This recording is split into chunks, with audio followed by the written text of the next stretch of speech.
So we've been talking about the material in Johnson chapter 3. And one center point that we are looking at, there are basically three things that we start with here. The first one is this Ohm's law, which was originally written down for resistors, which is one of the three circuit elements that we're considering. Resistances are elements that steal electrical energy out of the system. So V equals IR, very famous. The voltage drop across a resistor is proportional to the current that flows in. So just so you know, voltages and currents are signals, and resistance is a combination of material and geometry. So they're actually a physical element that you can hold in your hand. The generalization of this, and I do this right off the bat, is to point out the impedance, the generalized impedance, which is the ratio of the two electrical signals, the voltage and the current. One of the key pieces of this is to use our favorite function, the sinusoid, the cosine, and assume that if I have just a piece of carbon or a piece of material, wrapped in with some wires connected to it, then the voltage and the current will have the same frequency content. It'll have the same frequency, and then you can talk about the relative size of the voltage and the current, and you can talk about the relative phase of the voltage and the current. And in this case, the relative size is governed by that resistance for the V equals IR form. And there's really nothing to teach us that there's a change in the phase of the voltage to the current in a resistor. You'll notice how I'm reviewing, but I'm also getting in another layer of thought on this. Two other circuit elements that are made up of geometry and material are the capacitor and the inductor. And these guys have other roles when it comes to the interaction with energy. Neither the capacitor or the inductor by itself steals energy, it just stores energy. The capacitor, the structure that is the capacitor, stores energy and potential energy. The loop of wire that is the inductor stores kinetic energy. Static charge for the capacitor and moving charge for the inductor. We're able to derive the impedance for the capacitor by substituting in to the physical law, our favorite sine and our favorite cosine. And notice now that we have this J in there in our expression for the impedance. That J, if we remembered right from Euler's relationship, comes in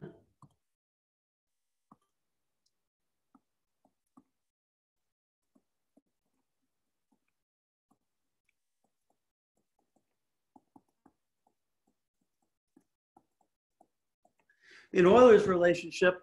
J appears to split out the sine component versus the cosine component, and that's key to the phase. So when I talked about the alignment of the two sinusoids in the current, in the voltage and the current, the presence of this J here allows for a phase shift between a cosine and a sine. I'm sorry, between the current and the voltage. So with both the inductor and the capacitor, we not only have an amplitude change, but we also have a phase change. And as we'll see later today, that has huge ramifications for what happens when we put these devices, these components, in with mix them all together. The other piece of this that's very important for us to note that we have already is that these are frequency dependent impedances. So how fast our sinusoids are, how fast or how high frequency they are, determines how much impedance or the presence or the effect of this current, of this element in the circuit. So for a capacitor, if I have a DC term or no frequency at all, then I have an infinite or a very, very high impedance. And as I get higher and higher and higher in frequency, the effect of that tends towards a short circuit. It gets small, the impedance gets smaller and smaller and smaller. And that's the opposite for an inductor, J omega L. So J, there's still phase, there's still the opportunity for phase, and the frequency component is completely opposite we had before. Now,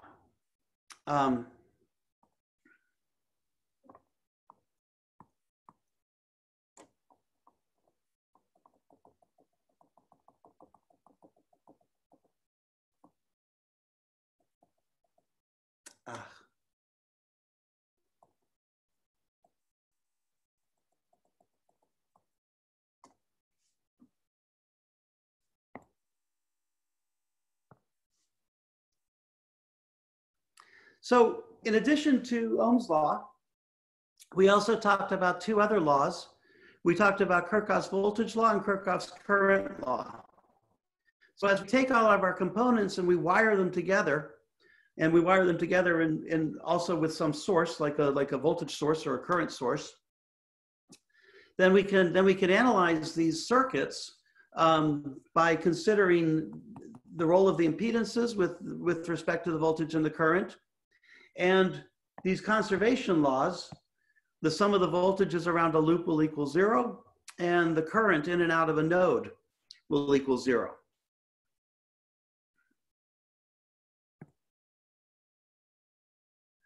And the first example was two resistors in series.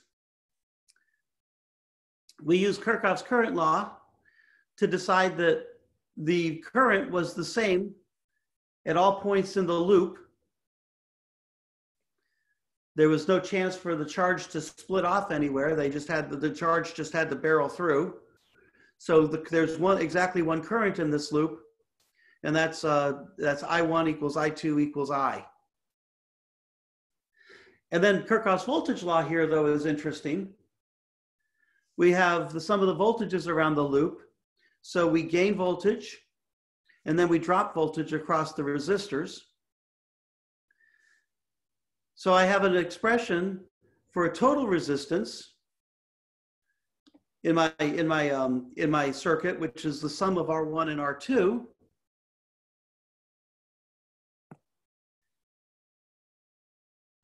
And if I ask the question, how much of my voltage is dropped across voltage 1 and resistor 1 and resistor 2, I can do a little bit of math.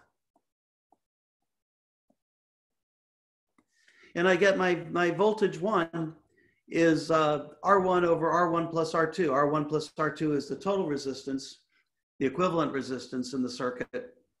And so I see that the role of these two resistors in series is one that we call a voltage divider.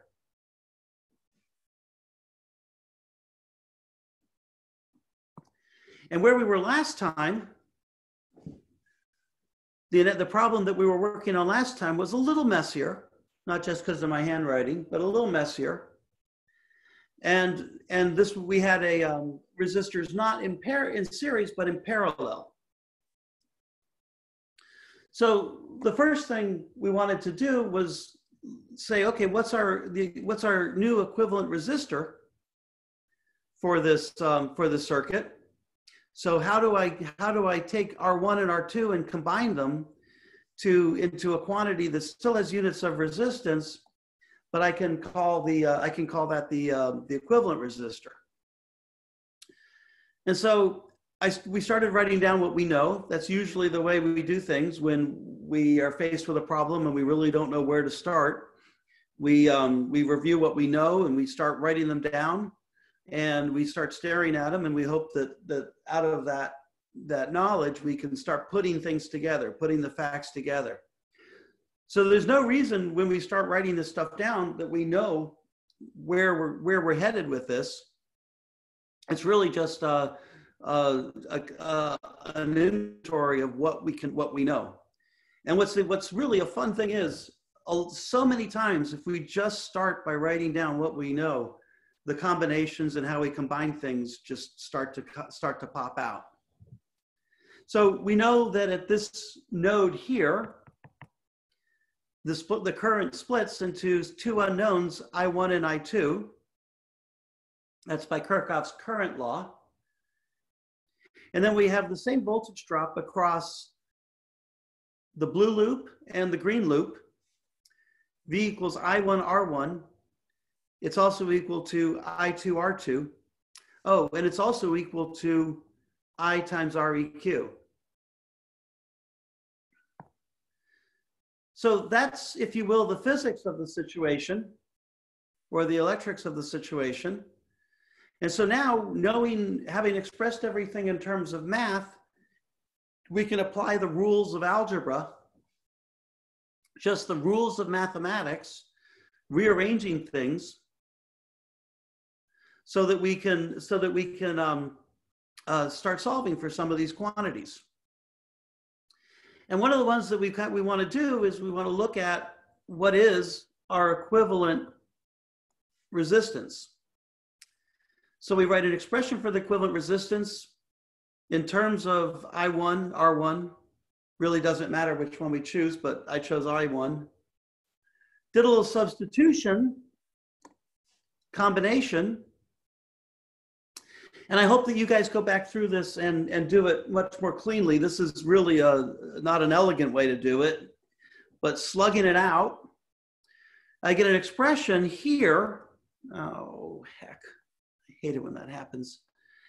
I get an expression here that is has nothing in it except R equivalent, which we don't know, and it has R1 and R2, which we pretend we do know. So given an R1 and an R2, what is the equivalent resistance?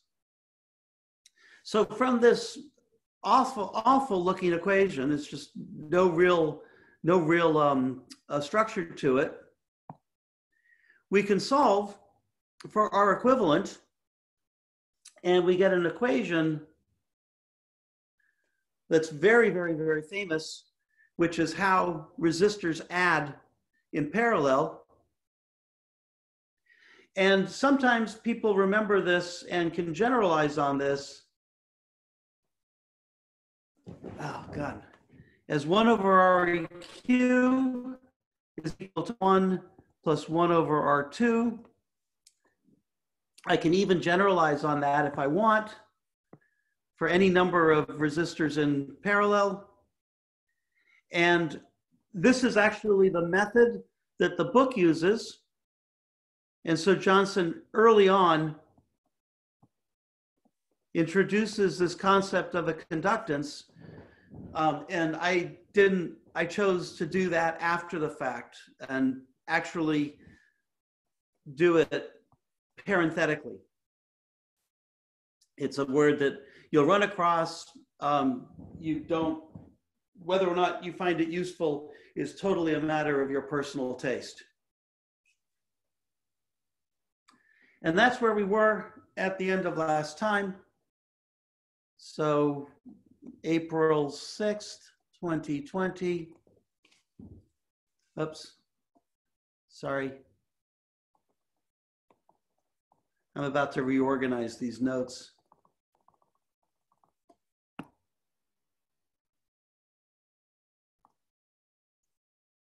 April 6th, 2020.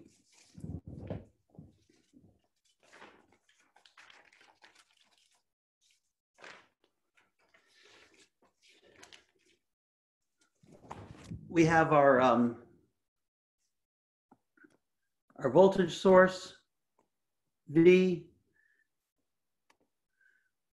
One thing I really like about Johnson is he's just talking about that as a voltage source, and he's being purposefully inclusive and vague about whether that's a DC source or a DC plus an AC or just an AC source. That's perfectly appropriate. I've got an R1, I've got an R2. I've got an I1, and I've got an I2. And I know that I1 over I1 plus I2 will equal the R equivalent over R1. And this comes from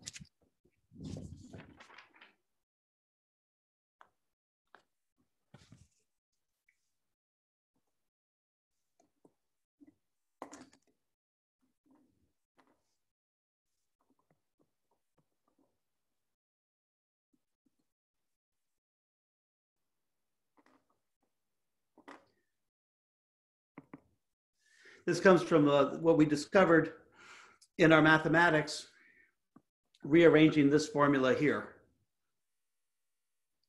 So V equals IR rearranged allows us to write that down.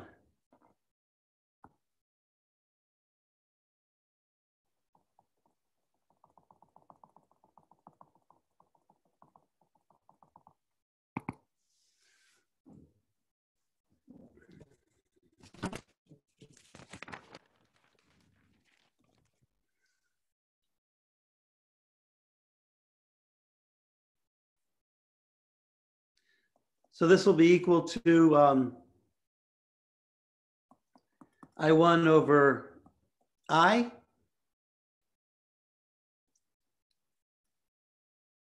And that's equal to 1 over R1 times R1, R2 over R1 plus R2.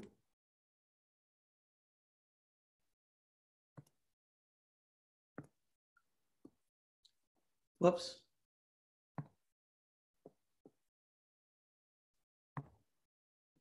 The R1s cancel.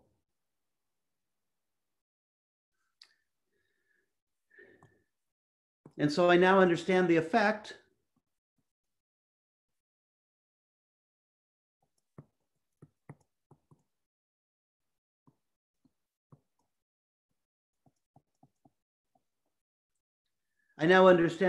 of this, this circuit.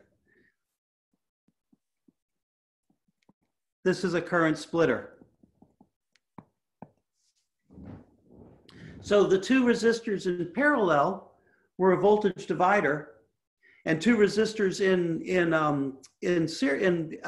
two resistors in series is a voltage divider, and two resistors in parallel is a current splitter. And I kind of like that symmetry. I kind of like the idea that one does one thing and one does another thing, and they're kind of complementary. So if I want to divide down my voltage to protect an element, for example, from a voltage drop that's too big, I can use a voltage divider if I want to get the right bias on that voltage, on that device. Or if I want to protect the device from too much current, I can use a splitter. Now I can have great fun with all kinds of networks of resistors. Some of them get a little hairy with their mathematics. I think Johnson does a real good job of having some examples on that. And I encourage you to kind of go through those and write along with them with paper and pen, so you're absorbing what the algebra that he's doing, and that's just a way of getting more experience, which I think you guys can do. And I'll give you some ideas in a homework problem this week or next. But what I want to do more than just drill with resistors, we've laid the groundwork. We've laid the groundwork for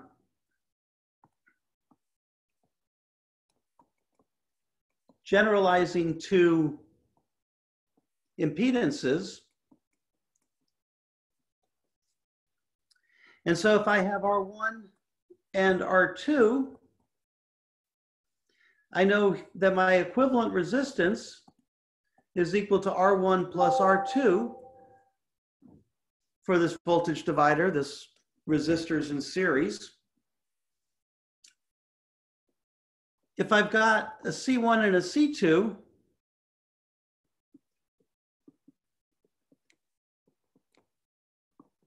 if we were in class, I would have called on somebody to force you guys to remember, or to flip back in your notes the impedance for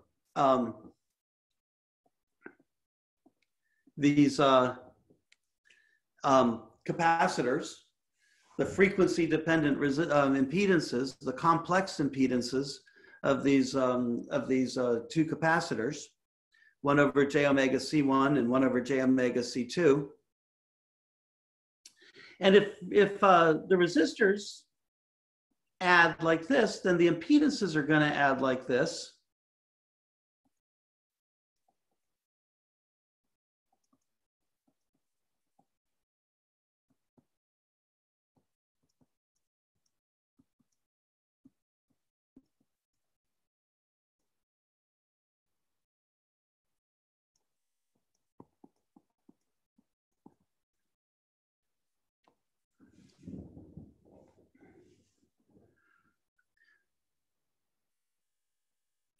So remember, that formula is strikingly familiar to us. That's how two resistors in parallel add.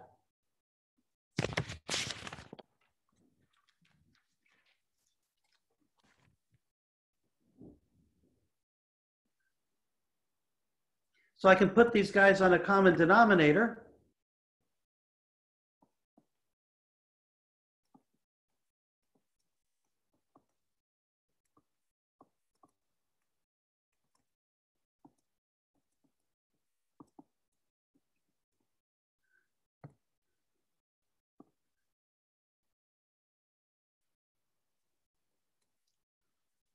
Multiply through by 1.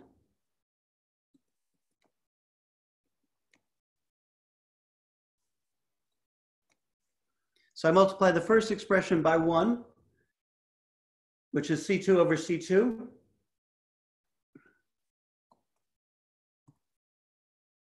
Second expression by 1, which is C1 over C1.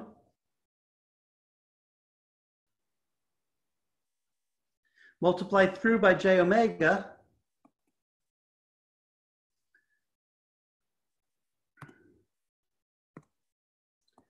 So I have C equivalent is equal to, hang on, let me do one more step.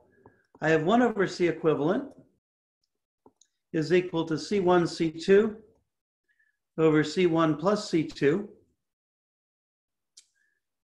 or C equivalent is equal to, oh, sorry, I'm getting so ahead of myself. C2 plus C1 over C1 C2.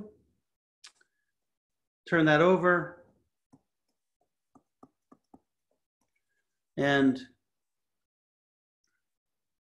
I've got that. So in words, capacitors in series add like resistors in parallel and capacitors in parallel, add like resistors in series. Why? Because of that 1 over X dependence. Where are we for time? Oh, good. Okay. I'm not going to rush this, but this is sort of the new thing that I want to carefully and slowly introduce you to. There's some math, there's some very simple math and very simple kind of extensions on what we've been doing, but we're going to enter, but what we're going to get out of this is absolutely hugely profound. So we're going to use some very, very simple concepts that we've developed across the last 2.5 lectures. That is Kirchhoff's voltage law, Kirchhoff's current law, combining impedances in series and in parallel, in this example in series. And we're going to, and just because of the nature of what we're doing, the mathematics that we've sort of stumbled into and are kind of just okay with, we're now going to stumble into what the implications are. And the implications of this are absolutely profound. So the very, very simple circuit that I'm going to do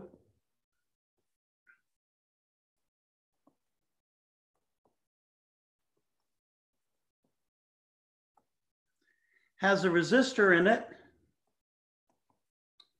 and it has a capacitor in it, and it has a voltage source.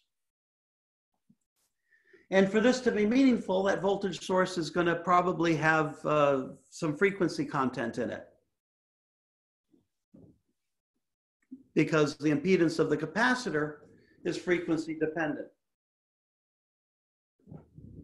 Now, if I were live in class, I would probably point at Yuffie, and I'd probably say, hey, Yuffie, when we had 2 resistors here, what did we call this? And Yuffie would jump up and say it's a voltage divider. Right, Yuffie? Yeah. Good. So we know this is a voltage divider because all we've done is replace one of the resistors with another kind of impedance. But because that impedance is frequency dependent, that means this voltage divider is going to be frequency dependent. So how much voltage gets dropped across the capacitor versus how much voltage gets dropped across the resistor will depend on the frequency that comes out of the source. That is absolutely huge. The capacitor causes the resistor to see a different voltage depending on the frequency. Some frequencies will be more likely to hit the resistor than other frequencies. So let's do some math with that kind of introduction, with that kind of foreshadowing. Let's do some mathematics. So I'm going to write V out is equal to I times R. And what that suggests is that I'm measuring a V out here. And I'd like to know how much V out is relative to the V in.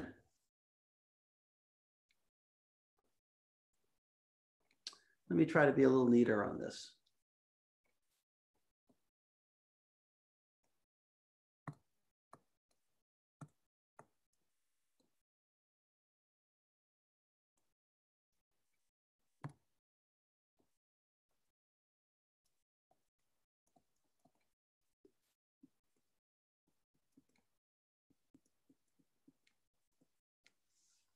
Notice this is a voltage divider. So the current is just going to be IR. Now, Vn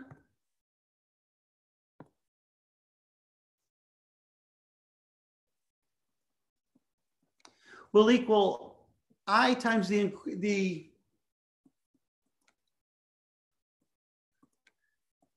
equivalent impedance.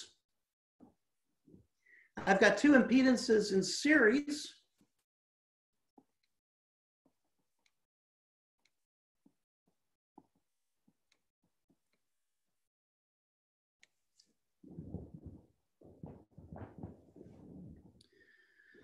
So I've got Vn is equal to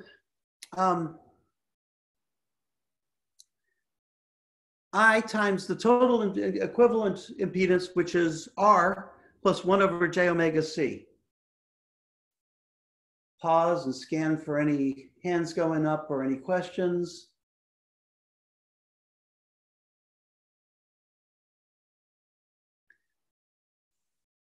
I'm gonna multiply this by 1.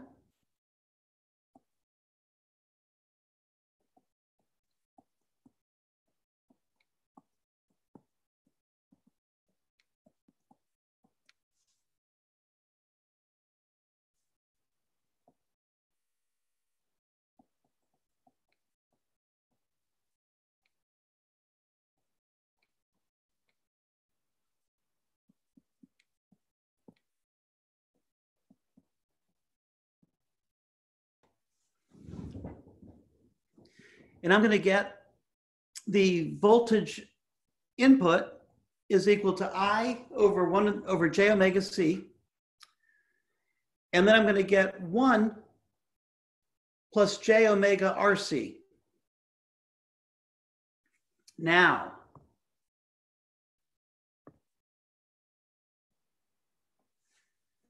want to take a look at that.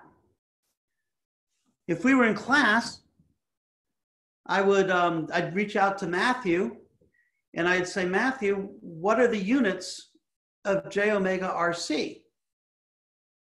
And Matthew would take a look at this and say, well, I'm adding whatever j omega RC is, I'm adding that to 1. And 1 doesn't have any units at all. So without worrying about farads or resistances or radians per second, I know that j omega RC is dimensionless. And that is absolutely huge. That is a huge, huge, huge observation. So j omega RC is a dimensionless number, and we will see that it's as with many dimensionless numbers, it has absolutely huge meaning. I also want to point out that omega is 1 over time. So RC, it turns out, has units of exactly time. And so the idea of an RC time constant is a very, very common construct. But what I really want to do is I want to divide through the voltages. So I want to look at what V out is over V in.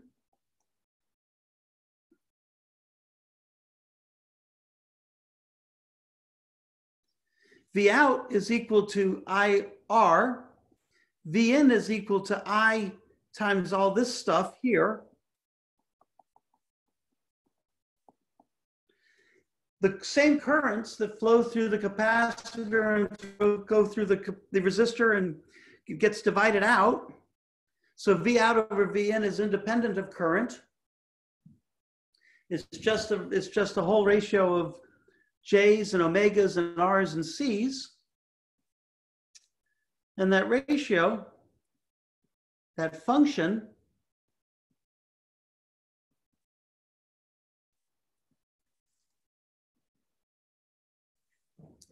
is j omega RC over 1 plus j omega RC. So the ratio of V out over V in, the amount of voltage dividing that we've done, is frequency dependent. And by the by, it's complex, which I'm claiming has something to do with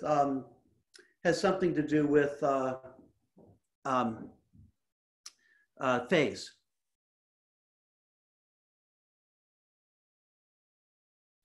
Now, this is so important. This concept is so important that I'm going to introduce a special notation to it. And I'm going to use a special name for this.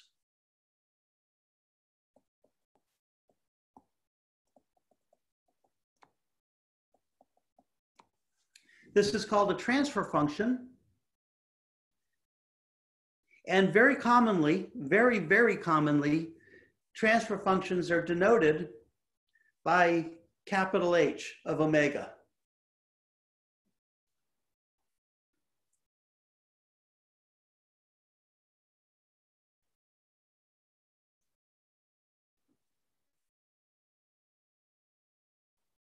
So the transfer of the voltage from V out to from V in to V out, the transfer of the voltage from V out to V in is governed by choice of R and C, which actually is interesting because that works together. If I raise R and lower C, I get exactly the same response, exactly the same transfer function.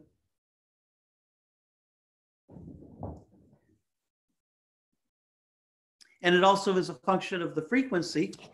And the only reason it's a function of frequency is the capacitor is a frequency-dependent impedance.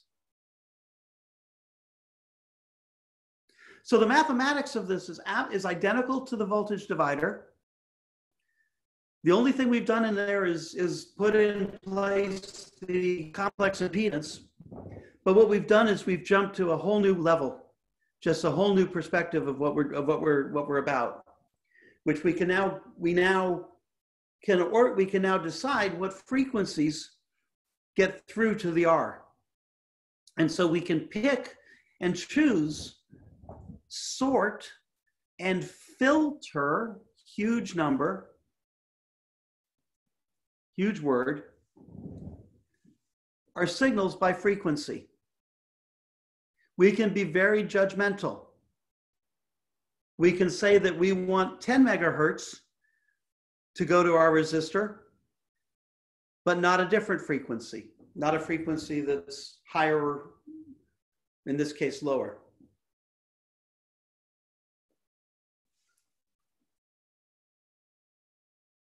Physically, physically, why is that? That's because the lower frequencies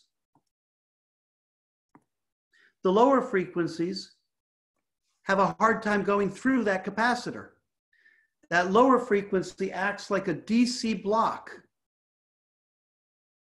Remember we talked about just the capacitor by itself? Well, now we're doing a much more complete job of looking at the role of that capacitor, being much more rigorous, but it's no different than what we've said before. Low frequencies are blocked by that capacitor. High frequencies get through to shake hands with the resistor. And how much and where that divide is described by the transfer function.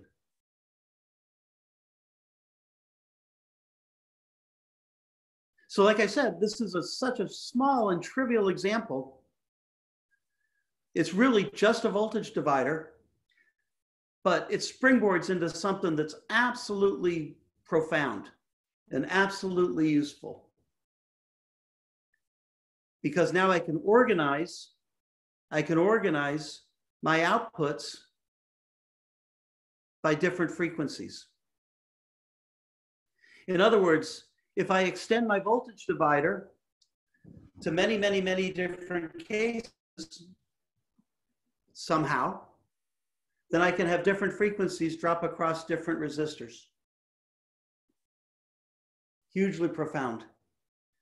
If there's a frequency that I don't like, or a range of frequencies that I don't like, perhaps because it's from noise and not from my signal, I can reject that noise.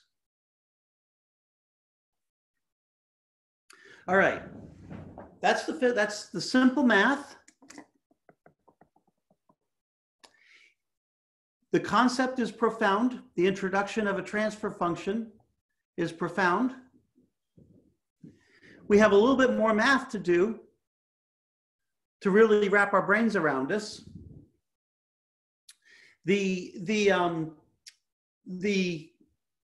One of the issue that we don't like about this is not so much the J, but rather this J in the denominator. In other words, what I'd like to do is I'd like to write this in polar form. I'd like to write the amplitude and the phase response as a function of this complex number, or this complex function. I'd like to write that as a magnitude and a phase response. So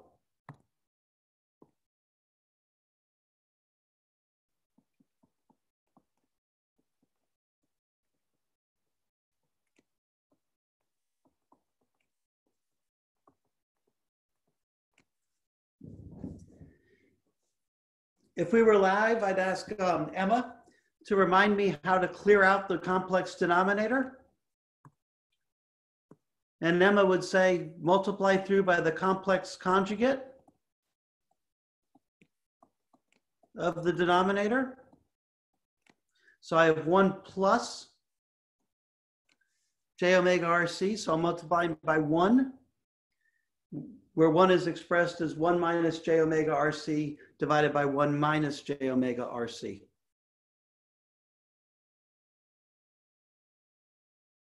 And if I do that, I can separate this up into an imaginary part and a real part.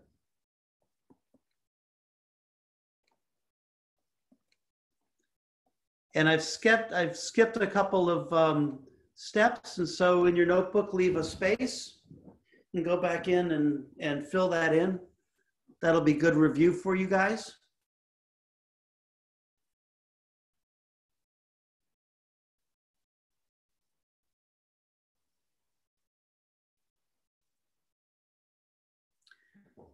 And I have h of omega.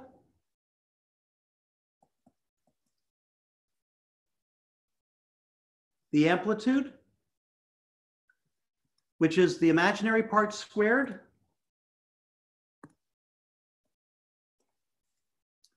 plus the real part squared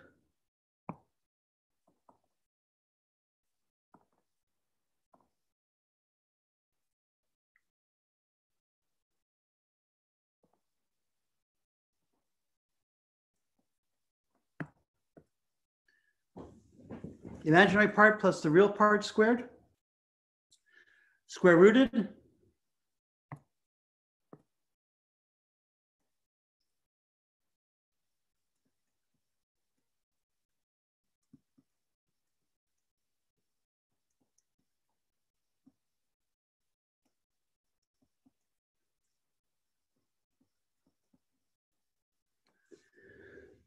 notice, and this happens a lot,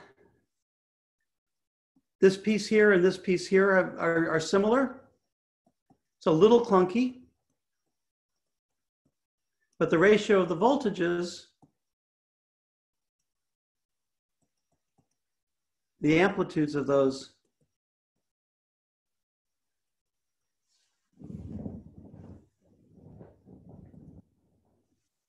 can be written like that, which is not terrible. That's not a terrible expression. So let's take a look at that a little bit more.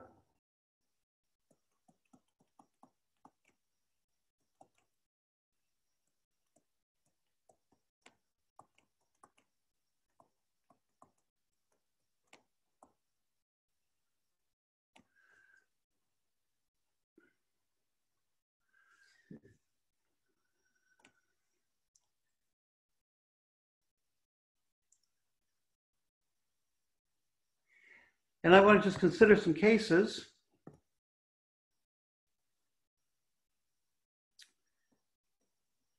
At omega equals 0, it's kind of an easy case to consider. This term goes to 0. So my denominator is merely the square root of 1, which is 1. And so I have omega RC over 1. Omega is equal to 0. So the magnitude of my transfer function, the amount of voltage that goes to my output resistor, is 0. Capacitor is a DC blocking capacitor. Pretty sure I used those words in a lecture or two ago.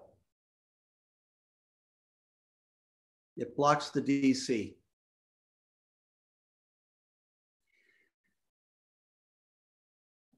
At omega equals infinity, and really what I should do is I should say as omega goes to infinity,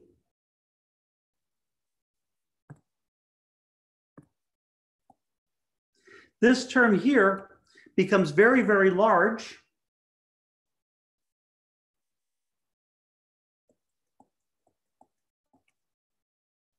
I see you, Samir, hang on. So I can ignore the 1.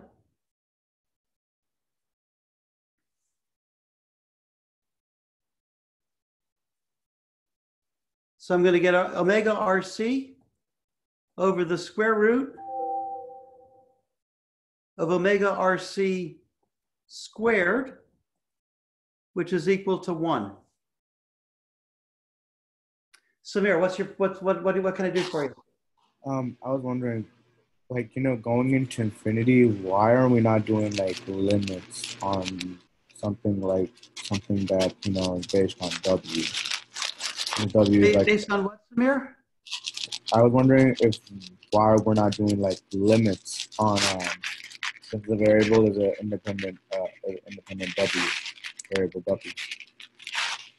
Yeah, so what I wanted, so I'm looking at the frequency omega, and I'm saying how does h of omega work at low frequencies and at high frequencies? So omega going to 0 is a limit. Omega going to infinity is only a limit. And so I'm just instead of assuming a value for R and C, I'm just saying what can I learn in general about this? Thank you. That okay? Yes, sir. So there's another, but Samir, there's another piece of this that's really interesting, which is at omega equal to 1 over RC. Because at omega equal to 1 over RC, omega RC is equal to 1. 1 squared is equal to 1. So I have h of omega at omega equal 1 over RC is equal to omega RC over the square root of 2, but omega RC is already equal to 1. So h of omega is down by a square root of 2.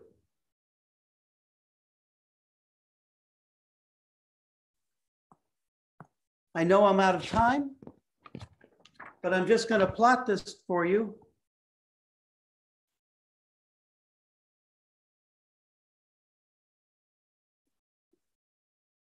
This is h of omega.